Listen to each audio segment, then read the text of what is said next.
Tensions between the U.S. and Iran are reaching a boiling point today. This after a U.S. drone strike killed a high-ranking Iranian general. And that's our top story this midday. General Qasem Soleimani was killed late last night after a U.S. airstrike targeted a convoy near the airport in Baghdad. According to the U.S. Department of Defense, the general was actively developing plans to attack American diplomats and service members in the region. Now Iran has vowed, quote, harsh retaliation against the U.S., but it's unclear exactly how the country will respond. Reaction is pouring in from the world in response to the U.S. airstrike that killed that top Iranian general.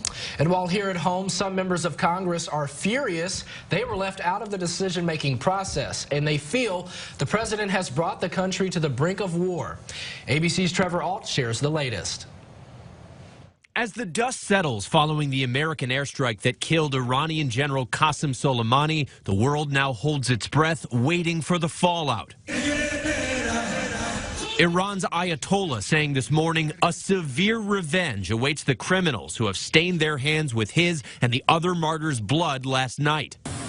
The thousands of troops the U.S. has deployed to the Middle East since May now potential targets for that Iranian response. At home, some Democrats in Congress are expressing dismay, agreeing General Soleimani was an enemy of the country, but furious that Congress was left out of the decision to strike. Senator Tom Udall tweeting, "Trump is bringing our nation to the brink of an illegal war."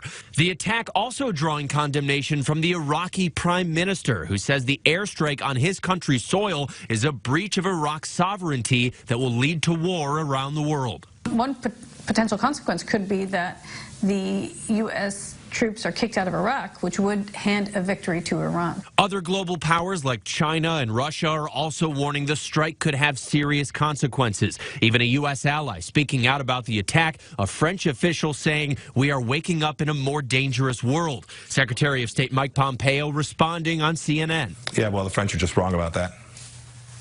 The world's a much safer place today. And I can assure you that Americans in the region are much safer today after the demise of Qasem Soleimani. Americans are now being told to get out of Iraq, a decision that's also drawing criticism because this warning's been given after and not before this deadly airstrike was launched. Trevor Alt, ABC News, New York.